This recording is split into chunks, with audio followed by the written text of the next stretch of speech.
here. Okay, anybody else? Any questions for me before I go to the commander? Okay, you know what to do when I call attention on that, right? Okay, I'll be right back.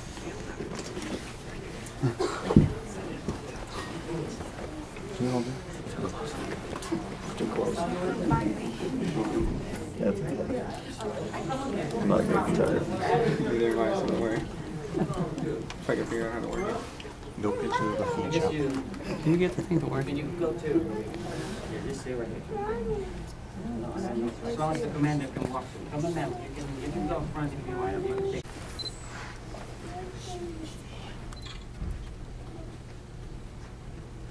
Good morning, I'm Commander Strong. I'm a commanding officer here at the Boston Met. I'd like to welcome all the family and friends who came out today to witness the oath of enlistment ceremony. It is a very important day today. And I'd like to congratulate you all for making it through the process. You know, gone are the days where the judge says you can do some jail time or some military time. The United States Armed Forces are the most technologically advanced armed forces in the world. And they don't let just anybody in anymore. So it takes a pretty savvy individual to make it into this room. So congratulations to each and every one of you. What I would like to do is take a few minutes to find out what you guys are going to be doing so you can stand at ease. We're going to talk here for a few minutes. So let's start over here with Mr. Young. You're joining the Marines. What are you going to do for the Marines? Ignition explosive ordnance. Okay, and why did you choose the Marine Corps? I wanted to better my country. Okay, very good. All right, Mr. Lombardi, you're joining the Air Force. What are you going to do for the Air Force? It's a video. Okay, and what made you choose the Air Force? School. Okay. Mr. Mondero, you're joining the Air Force. What are you going to do for the Air Force? Why did you choose the Air Force? Okay, very good. Mr. Rapp, you're joining the Marines. What are you going to do for the Marines? And why did you choose the Marine Corps? Mr. Is it Celine? Celine. Okay, you're joining the Marines. What are you going to do for the Marines? Infantryman. Okay, and why did you choose the Marines? I'll be part of the few in the crowd. Okay, great. All right, Mr. Lungo, you're joining the Marine Corps. What are you going to do for the Marines? Infantryman. And why did you choose the Marines? To serve my country. Okay. And Miss, it's hanging over your main table. Mr. Mara? How do you pronounce it? Mara. Okay, you're joining the Marine Corps. What are you going to do for the Marines? Okay, and why did you choose the Marines? Okay, great. All right, Trap, you're joining the Marine Corps. What are you going to do for the Marines? Data systems. Okay, what made you choose the Marine Corps? I want to challenge. Okay, great. And Barbado? Yep. How are you joining the Air Force? What are you going to do for the Air Force? Firefighter, ma'am. Okay, and why did you choose the Air Force? I've always been drawn to the Air Force. Okay, great. Mr. Martin, is that right? Yeah. You're joining the Air Force. What are you going to do for the Air Force? Open general. Okay, and why did you choose the Air Force? Education. Great. All right, Shoot. Mr. Shoot, you're joining the Army. Why did you join the Army? It's my personal preference. Okay, and what are you going to be doing? I'm going to be just 25 uniform, which is Signal Support System Specialist. Oh, very good. Okay, Mr. Rienzo? Rienzo, okay, thank you. You're joining the Marines. What are you going to do for the Marines? Electronics maintenance. Okay, and what made you choose the Marine Corps? I just wanted to be a Marine. All right, very good. All right, and Mr. North, I'm sorry. You're joining the Army. What are you going to do for the Army? Light wheel mechanic. Okay, and why did you choose the Army? Okay, great. And Mr.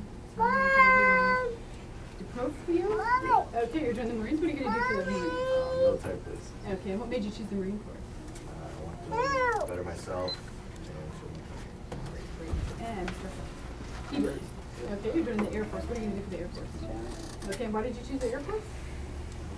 Okay, all right, very good. I always like to ask people why they join whichever service. Everybody's motivated by something a little different. I do want to take a few minutes to talk to you about your uniforms, because your uniforms mean something. They mean something on a personal level, and they mean something on an international level.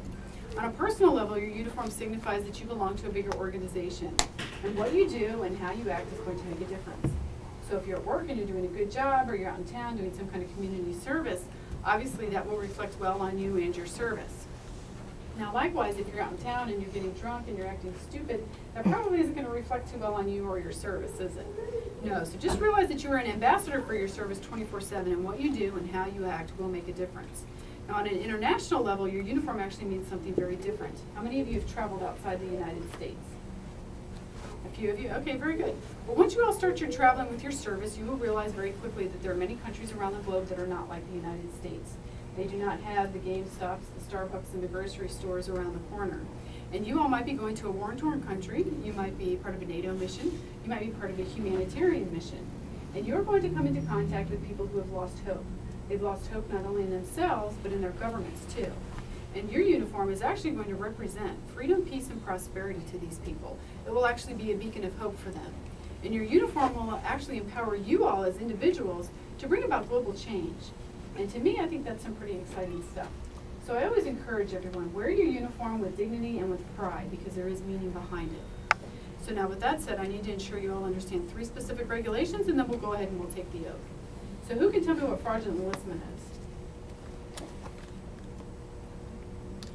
Saying something that isn't true, or not saying something that you're supposed to be saying. Exactly, when you're coming into the service. Right, very good. You want to disclose everything. All right, and then the next one is absence without leave or AWOL. Can anyone tell me what that is? Leaving unannounced. Yeah, not being where you're supposed to be when you're supposed to be there. Yeah, when you join the military, somebody's accountable for you 24/7. So you just need to ensure somebody knows where you are at all times, and you'll be fine. And then the last one is desertion. You can tell me what that is. Leaving without being, your armed service without being dismissed. Right, and never coming back. That's the key thing with desertion. You take off and you have no intentions of ever returning. You don't ever want to do that. They actually declare you as a deserter. There's lots of punishment associated with that. If you're having a personal or a professional problem, work with your chain of command. They have a lot of resources available to them, and they will help you work through whatever issue it is that you're having. All right, were you all briefed on the DoD policy on separation and personal behavior? It talked about patterns of misconduct, things of that nature. Yes, ma'am. All right, is everyone taking the oath today of their own free will without any reluctance? Yes, ma'am. Does anyone have any questions? No, ma'am. Do we have any National Guard? Oh, very good. All right, for family and friends, we're getting ready to do the oath, so if you need to get to a good place for pictures, you can do that now. You're welcome to stand in front of the flags. You too.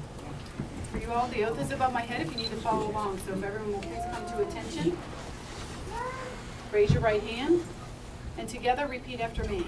I state your full name. I, John Trevor, Do solemnly swear do solemnly swear that I will support and defend that I will support and defend the Constitution of the United States the Constitution of the United States against all enemies, against all enemies, foreign and domestic, foreign and domestic, that I will bear true faith that I will bear true faith and allegiance to the same, and allegiance to the same, that I will obey the orders that I will obey the orders of the President of the United States of the President of the United States and the orders of the officers and the orders of the officers appointed over me, appointed over me, according to regulations according to regulations and the Uniform Code and the Uniform Code of Military Justice. of military justice. So help me God. So help me God. Congratulations. Very good. Do we have any prior service in the room?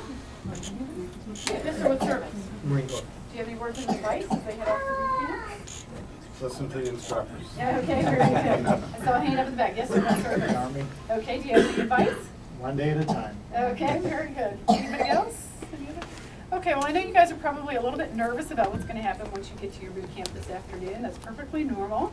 But I can assure you that it isn't anything that you aren't already anticipating or that you can't handle. You know they're going to make you exercise a lot. They're also going to teach you about your service. And most importantly, they're going to be teaching you about teamwork. And to me, there are 2 keys to success, whether you're joining the military or a civilian organization. And that's always have a positive attitude and always do the best job you can do, regardless of what that job is, because that will get you noticed and you will move up in your organization. All right, so now with that said, did you guys get a box lunch yet? Yes, ma'am. Okay, some of you did, some of you didn't. All right, what we're going to do now is we'll go next door. I need you guys to sign one more piece of paper. Once you're done with that, you can go back to your service office, get that little plastic card, and bring it to the front desk, just like you did before, and they'll give you a box lunch. You have until 11:15, and it's 10 to 11 now, so you've got about a half an hour to visit with family and friends. At 11:15, you need to be in classroom B. That's where they're going to give you your travel brief. They'll explain to you, once you get to the airport, if you have a flight delay or flight cancellation, how you get your meals and things of that nature, okay? So for family and friends, we discourage anybody from going to the airport with them because they're actually instructed to go as a group with everybody else who's going to that same boot camp. Okay, so 11:15 is pretty much it. All right, does anybody have any questions? No, ma'am. All right, very good. Well, congratulations. You can go ahead and start filing out and sign the paperwork. Congratulations. Congratulations. Congratulations. Congratulations. Congratulations. Congratulations. Congratulations. Congratulations.